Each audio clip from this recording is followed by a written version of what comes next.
Sosok Lady Nayawan, istri Randy Janet, bongkar perselingkuhan Syahnas dan suaminya, kerap warawiri di FTV. Inilah sosok Lady Nayawan, istri Randy Janet yang membongkar perselingkuhan suaminya dengan adik Raffi Ahmad, Syahnas Sadiqah. Lady Nayawan mengunggah bukti chat perselingkuhan antara suaminya dengan Syahnas Sadiqah. Lady menuding istri JJ Govinda telah main serong dengan sang suami sejak tahun 2022. Lantas siapa sosok Lady Nayawan? Lady sendiri merupakan seorang influencer yang cukup terkenal di media sosial. Instagram Lady saat ini telah memiliki 93.000 pengikut dan terus bertambah setelah ia membongkar perselingkuhan Syahnas dan Randy.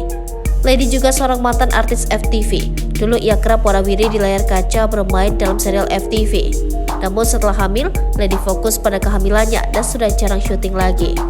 Dugaan perselingkuhan Randy Janet dan Syahnas Sadiqah ternyata telah diketahui Lady Veronica Nayawan sejak pertengahan tahun 2022 lalu.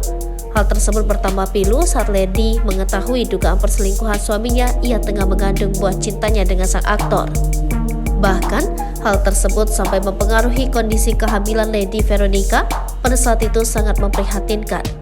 Kendati mengetahui kondisi istrinya yang memprihatinkan, tak ada niatan dari Randy dan Syahnas mengakhiri hubungan terlarang keduanya. Lady kemudian secara belak-belakan meminta Syahnas dan Randy untuk terlebih dahulu menyelesaikan rumah tangga masing-masing sebelum melanjutkan hubungan mereka. Sebelumnya, Syahnas dan Randy memang terlihat dalam syuting bersama. Lady juga membongkar bukti berupa chat mesra Syahnas dengan Randy. Keduanya menggunakan fitur di aplikasi ojek online agar tidak ketahuan. Namun Lady masih bisa mencium gelagat sang suami dan akhirnya memergoki chat mesra yang dilakukan oleh mereka. Hingga berita ini ditayangkan belum ada konfirmasi dari pihak Syahnas maupun Randy. Pantauan Tribun News, Syahnas tampak sudah membatasi kolom komentar Instagramnya. Sebagai tambahan informasi, Randy Janet dan Lady Veronica Nayawan menikah pada tahun 2014 lalu.